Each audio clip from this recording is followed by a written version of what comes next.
Then Esau said, "Let us take our journey. Let us go, and I will go before you." My lord knows that the children are weak, and the flocks and herds which are nursing are with me. And if the men should drive them hard one day, all the flock will die. Please let my lord go on ahead before his servant. I will lead on slowly, at a pace which the livestock that go before me and the children are able to endure, until I come to my lord and seer. Now let me leave with you some of the people who are with me. What need is there? Let me find favor in the sight of my lord. So Esau returned that day on his way to Seir.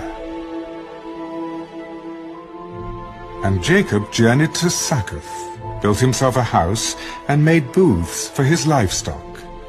Therefore the name of the place is called Succoth. Then Jacob came safely to the city of Shechem, which is in the land of Canaan, when he came from Padam Aram, and he pitched his tent before the city. And he bought the parcel of land where he had pitched his tent from the children of Hamor, Shechem's father, for 100 pieces of money. Then he erected an altar there, and called it El-Elohe Israel.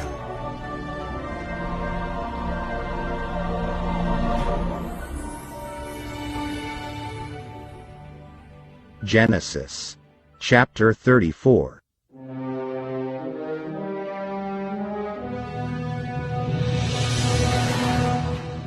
Now Dinah, the daughter of Leah, whom she had borne to Jacob, went out to see the daughters of the land.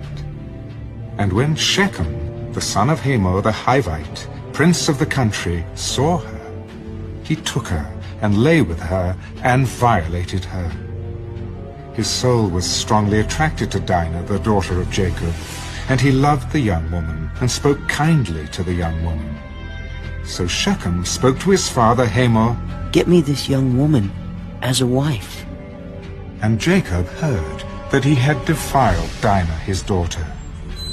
Now his sons were with his livestock in the field, so Jacob held his peace until they came. Then Hamor, the father of Shechem, went out to Jacob to speak with him. And the sons of Jacob came in from the field when they heard it.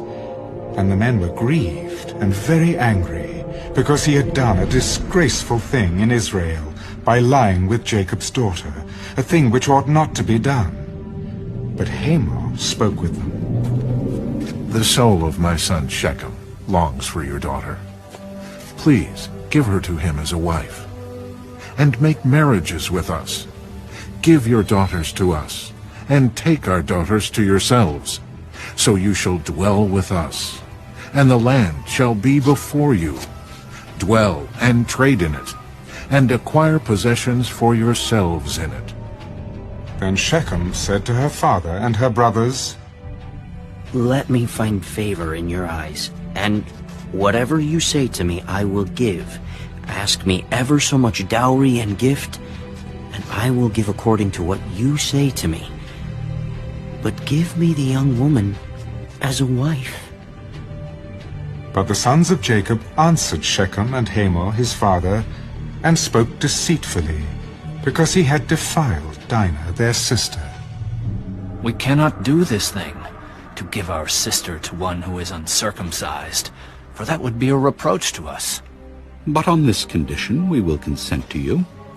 If you will become as we are, if every male of you is circumcised, then we will give our daughters to you, and we will take your daughters to us, and we will dwell with you, and we will become one people. But if you will not heed us and be circumcised, then we will take our daughter and be gone." And their words pleased Hamor and Shechem, Hamor's son.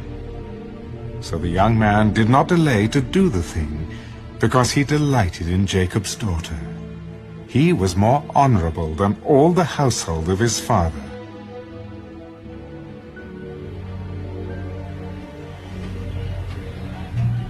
And Hamor and Shechem his son came to the gate of their city, and spoke with the men of their city. "These men are at peace with us. Therefore, let them dwell in the land and trade in it. For indeed, the land is large enough for them. Let us take their daughters to us as wives, and let us give them our daughters. Only on this condition will the men consent to dwell with us to be one people. If every male among us is circumcised, as they are circumcised, will not their livestock, their property, and every animal of theirs be ours?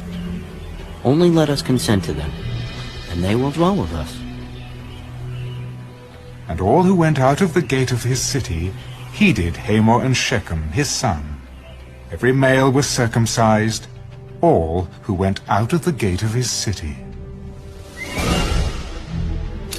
Now it came to pass on the third day, when they were in pain, that two of the sons of Jacob, Simeon and Levi, Dinah's brothers, each took his sword, and came boldly upon the city, and killed all the males. And they killed Hamor and Shechem his son with the edge of the sword, and took Dinah from Shechem's house, and went out. The sons of Jacob came upon the slain, and plundered the city, because their sister had been defiled.